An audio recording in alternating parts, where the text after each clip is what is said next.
Mukunda first ever factory outlet mega వడ్డానం sale. Zero making charges అన్ని Mukunda branches లో లభించును. నమస్కారం, నేను మీ జాహ్నవి. మనతో ఉన్నారు ప్రముఖ ఆధ్యాత్మికవేత్త, సన్ స్పిరిచువల్ సొసైటీ ఫౌండర్, సూర్యోపాసకులు, వెజిటేబుల్ థెరపిస్ట్ విక్రమాదిత్య గురువు గారు. మరి ధర్మార్థ కామ్య మోక్షానాం ఆరోగ్యం మూలం ఉత్తమం అంటాం కదా. మరి ధర్మము కామము మోక్షము మనం పొందాలి అంటే ఉత్తమమైనది ఆరోగ్యం. మరి ఆ ఆరోగ్య రహస్యాలు మనకి డీటెయిల్గా వివరించడం కోసం గురువుగారు ప్రస్తుతం అంతా ఉన్నారు, మాట్లాడేద్దాం. నమస్కారం గురువుగారు. సూర్యోస్మి తల్లి. సూర్యోస్మి గురువుగారు, చాలా చాలా సంతోషం. అయితే ముఖ్యంగా మన జీవితంలో ఏది కావాలన్నా, అటు ఆధ్యాత్మిక చింతన కావాలన్నా, ఓకే, ఏది కావాలన్నా సరే ఖచ్చితంగా ఆరోగ్యం కావాలి కదా. మరి ముఖ్యంగా ఇవి దేవి శరన్నవరాత్రులు చాలా పరమ పవిత్రమైనవి కదా. మరి ఈ దేవి శరన్నవరాత్రుల్లో ప్రతి ఒక్కళ్ళు ఆరోగ్యంగా ఉండాలి అంటే ఆధ్యాత్మికత ఉంటుంది ఈ నవరాత్రుల్లో. మరి ఆధ్యాత్మికంగా మనం బాగుండాలంటే ఆరోగ్యం బాగుండాలి కదా. మరి ఈ 9 రోజుల్ని మనం ఎలా సెలబ్రేట్ చేసుకోవాలి, ఆరోగ్యంగా ఎలా ఉండాలో డీటెయిల్గా ఒకసారి ఎక్స్ప్లెయిన్ చేయండి. అంటే ఇప్పుడు ఇక్కడ మనం ఈ నవరాత్రులు అమ్మవారిని దృష్టిలో పెట్టుకుని శరణ్ నవరాత్రులు, దేవీ నవరాత్రులు, దుర్గా నవరాత్రులు సెలబ్రేట్ చేసుకుంటూ ఉంటాం. దీని అంతటికీ కారణం ఏంటి అంటే ఇప్పుడు ఇది ఆశ్వీజ మాసం, మనకి భాద్రపద మాసం అయిపోయి ఆశ్వీజ మాసంలో ప్రవేశించాం. ఆశ్వీజ మాసంకి సంబంధించి మనం అమ్మవారు మనకి ఆదిశంకరాచార్యుల వారు పంచాయతన పూజా విధానం పెట్టడం జరిగింది. అంటే మనకి అవైదికమైనటువంటి మతాలు చాలా ఉన్నాయి. దశ మహావిద్యలు, వారాహి, ఇలా రాజశ్యామలు చాలా చాలా చేసేస్తున్నాం. ఇవన్నీ అవైదికం. ఆదిశంకరాచార్యుల వారు అవైదిక మతాలు 74 ఉంటే వాటిలన్నింటిలో అంటే జనం కన్ఫ్యూజ్ అవుతున్నారు. ఇప్పుడు చాలా రకాల పూజలు చెప్పేస్తాం. మీకు ఆరోగ్యం కావాలంటే ఈ పూజ చేయండి, డబ్బు కావాలంటే ఆ పూజ చేయండి, ఇలా అవైదికమైనటువంటివి చాలా చేసేస్తున్నాం. కానీ ఫలితాలు రాక చివరికి ఏం చేస్తున్నాం, మతాలు మారిపోవటం, లేకపోతే అసలు దేవుడే లేడు అంటాం. ఇలా మనం చేస్తున్నాం. ఈ పరిస్థితులు దృష్టిలో పెట్టుకుని ఆయన 74 అవైదిక మతాలని పక్కన పెట్టి మనం హిందువులు అందరం కూడా ఆచరించాల్సింది పంచాయతన పూజా విధానం. పంచాయతన పూజా విధానంలో మనకి మొట్టమొదటిగా వచ్చేది భాద్రపద మాసంలో గణపతి.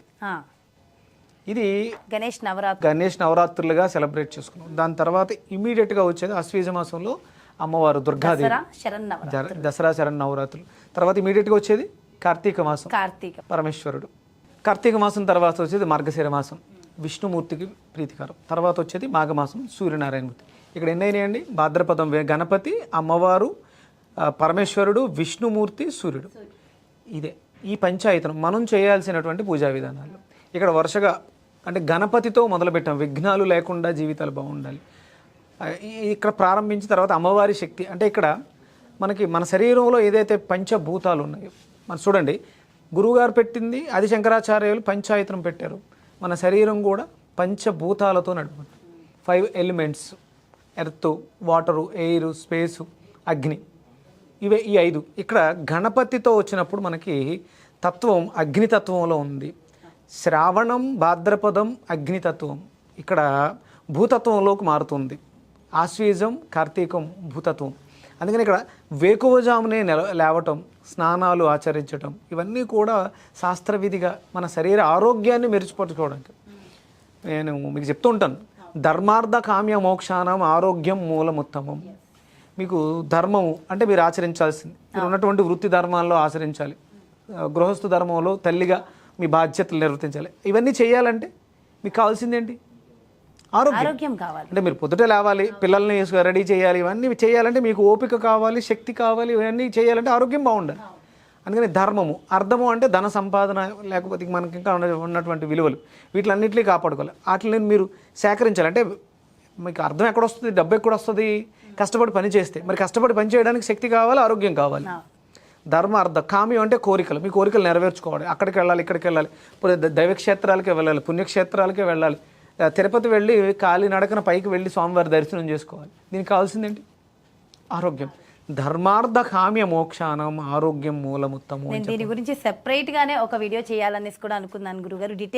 నిజంగా డీటెయిల్డ్గా ఇన్ఫర్మేషన్ ఇంకొక వీడియోలో దీనికి సంబంధించి కూడా తెలుసుకుందాం. ఇక్కడ మనం ఈ ఆశ్వీజ మాసంలో మన శరీరంలో జరిగే మార్పులు భూతత్వాన్ని బాగు చేసుకోవడం. భూతత్వం వల్ల వచ్చే ప్రాబ్లమ్స్ మనకి చాలా చూడండి, విరోచనాలు అవుతుంటాయి. అంటే గండి కొట్టింది అంటాం కదా, ఏదైనా చెరువు గండి కొట్టినప్పుడు ఏమేస్తాం? మట్టి అడ్డు వేయటం కానీ, లేకపోతే మూటలతో ఇసుకని కట్టి అడ్డు వేయటం కానీ. అంటే ఇక్కడ భూతత్వంలో వచ్చే మార్పులు మనకి మన శరీరంలో జరిగేటువంటి వాటర్ ఎక్కువైంది, ఎలిమెంట్ ఫైర్ ఎలిమెంట్ ఎక్కువైంది. ఇక్కడ మనం వాటిని రీప్లేస్ చేసుకుంటూ ఆరోగ్యవంతంగా అవడానికి 9 రోజులు 9 రకాల పదార్థాలు నివేదన, 9 రోజులు చేసే జాగరణ, ఇవన్నీ కూడా చాలా విలువైనవి. అంటే నేచర్తో కనెక్ట్ అయ్యే మనం ఈ నవరాత్రులను జరుపుకుంటాం. అంతే.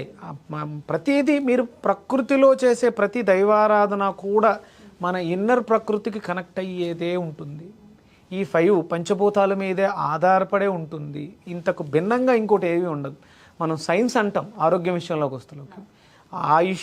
ఆయుర్వేదం ఎప్పుడో చెప్పేసింది ఇవన్నిటిని. అందుకని ఆయా సీజన్లో రాబోయే రోగాలను దృష్టిలో పెట్టుకుని మనకి ఇవన్నీ కూడా కార్తీక మాసం, ఆశ్వీజ మాసం, భాద్రపద మాసం, మార్గశిర మాసం, మాఘమాసం, ఇవన్నీ కూడా ఒక్కొక్క విధి విధానాలని. మనం కార్తీక మాసంలో స్నానానికి ఎక్కువ ప్రాధాన్యత ఇస్తాం, సూర్యోదయానికి. కానీ చలిగా ఉంటుంది. మరి చలిగా ఉన్నప్పుడు చల్లనీళ్ళలో స్నానం చేయటం ఏంటి? తత్వాలు, శరీర తత్వాలని మనం మార్చుకోవడానికి. ఇప్పుడు అంతా కూడా ఈ వర్షాలు పడి నేలంతా తడిచి ఉంది, విత్తనాలు మొలకెత్తడానికి. అంటే ప్రకృతిని మార్చుకోవడానికి మనం చేసుకునే పూజా విధానాల్లో ఇదంతా కూడా శక్తి స్వరూపిణి. మనం అమ్మవారిని వివిధ రూపాల్లో, అంటే వివిధ శక్తులవి. దుర్గాశక్తికి రాజరాజేశ్వరిగా, అమ్మవారిగా, విజయదుర్గగా, మనం అన్నపూర్ణగా, మూలా నక్షత్రం సరస్వతిగా, ఇదంతా జ్ఞానము జ్యోతిగా వెలిగించుకుని దీపం పెట్టి అమ్మవారిని అర్చించడం, అవేర్నెస్తో.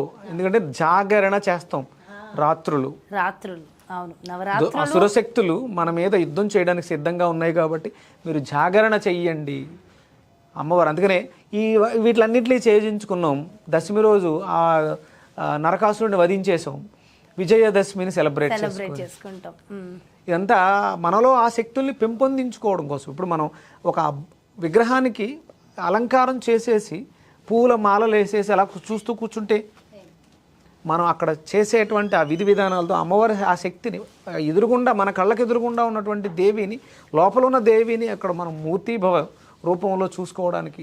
అంటే కళ్ళతో ప్రాణం లోపలికి వెళ్తుందమ్మా. మన ఆత్మకి ఐస్ విండోస్ లాంటివి, కిటికీలు అనమాట. వాటి ద్వారా మనం ఎంత తాదాప్యంగా చూస్తామో అంత శక్తి మనలో ప్రవేశిస్తుంది. ఎంత తాదాప్యంగా చూస్తూ, ఎంత తాదాప్యంగా మంత్రోచ్చారణ చేస్తామో అంత శక్తి మనలో ఉన్న శక్తి జాగృతం అవుతుంది. శక్తి ఎక్కడో లేదు, మనలో ఉంది. ప్రకృతిలో ఉంది, యూనివర్స్లో ఉంది. యూనివర్స్ ఎక్కడుంది? మనలో ఉంది. బయట ఉన్నటువంటి యూనివర్స్లో ఉన్నటువంటి శక్తితో మన శక్తి అనుసంధానం చేయడానికే మనం గణపతి నవరాత్రులు జరుపుకున్న, శరన్నవరాత్రులు జరుపుకున్న, కార్తీక మాసంలో పరమేశ్వరుడికి అభిషేకాలు చేసిన, దీపాలు కోటి దీపోత్సవాలు చేసిన, ఏం చేసినా ఇది మనలో ఉన్న శక్తిని ప్రకృతిలో ఉన్న శక్తితో మమేకం చేయటానికి కలవటం. అయితే గురువుగారు, నవరాత్రులు మొత్తం కూడా ఉపవాస దీక్షలు చేస్తూ ఉంటారు. అంటే ముఖ్యంగా ఆహారం అంటే చాలా తక్కువ ఆహారం తీసుకుంటూ రైస్ అది కూడా అవాయిడ్ చేసేస్తూ ఉంటారు. కేవలం ఫ్రూట్స్ మీద మాత్రమే ఉంటారు కదా. మరి అలాంటప్పుడు చాలామందికి నీరసం వచ్చే అవకాశాలు ఉంటాయి.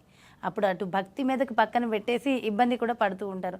అలా ఉపవాసంలో ఉన్నప్పుడు నీరసం రాకుండా ఉండాలంటే ప్రత్యేకించి ఆహార నియమాలు ఏమైనా ఉంటాయండి? ఉంటాయమ్మా. అసలు ఫస్ట్ మీకు ఉపవాసం అంటే ఏంటో తెలియాలి. ఉపవాసం అంటే పస్తులు ఉండటమా? అంటే నువ్వు పస్తులుండి ఆవిడకి అర్చన చేస్తుంటే ఆనందించే తెల్ల, ఏ తెల్లైనా అలా ఆనందిస్తుందా? బిడ్డ పస్తులు ఉంటే మనం చాలా నివేదనలు చేస్తుంటాం అమ్మవారికి. మొదటి రోజు పులిహారని, రెండో రోజు దద్దోజనం, గారెలు, వడలు, బూరెలు, ఇవన్నీ పెడుతూ ఉంటాం. అవన్నీ ఆవిడికి పెట్టి నువ్వు నీరసంతో ఉంటే ఆవిడ సంతోషిస్తుందా? కాదు కదా. ఉపవసించటం అంటే ఆవిడకి దగ్గరగా ఉండటం, అనుక్షణం నామస్మరణతో ఉండటం, ఇది ఉపవాసం. తిండి మానేయమల్లి. ఇక్కడ ఏంటి అంటే భౌతికపరమైనటువంటి పదార్థాలు తీసుకోవడం ద్వారా భక్తి పోయి నిద్ర వస్తుంది, మత్తు వస్తుంది. కాబట్టి ఆ పదార్థాలకి తమో రజోగుణ ప్రధానమైనటువంటి పదార్థాలను త్వజించి సత్వగుణ ప్రధానంగా ఉన్నటువంటి పళ్ళు తినొచ్చే. ఎక్కడ ఏ శాస్త్రంలో కూడా ఉండమని లేదు. మనకు శాస్త్రం చెప్పిందల్లా 2 ఏకాదశి ఉపవాసాలు 2. మనకి ఈ తిథుల్లో ఏకాదశి వస్తుంది. ఎప్పుడు? దశమి తర్వాత వచ్చేది ఏకాదశి. ఆ రోజు ఒక్కరోజు ఉపవాసం, నిర్జల ఉపవాసం ఉంటే సరిపోతుంది. ఈ 9 రోజులు కూడా ఉపవాసం ఉండాల్సిన అవసరం లేదే. ఆవిడకి నువ్వు శుభ్రంగా మొదటి రోజు పులిహార పెడతావు, మరి నువ్వు పెట్టిన పులిహార నువ్వు తినకుండా నువ్వు నీ చేతులతో తయారు చేసావు అమ్మవారికి నివేదన. ఆవిడ దాన్ని తీసుకుంది, ఆవిడ తింటుందనే ఇదిదో కదా, ఆవిడ దాన్ని స్పర్శించింది, అందులో ఉన్నటువంటి శక్తిని ఆవిడ తీసుకుంది, ఆ పదార్థం కూడా శక్తివంతంగా తయారైంది. మరి ఆ ప్రసాదం వృధా పోతలే, అంతే కదా. అంటే అప్పుడు తినడం ఉత్తమమా అనేది మంచిది, ఉత్తమమా? చాలా మంది కానీ ఈ ప్రసాదాలు కూడా తీసుకోరు. ఆవిడ అలాంటిది కాదు, నిన్ను పస్తులు పెట్టించి నువ్వు బాధపడుతూ ఈశ్వరమంటూ ఉంటే చూసేది కాదు.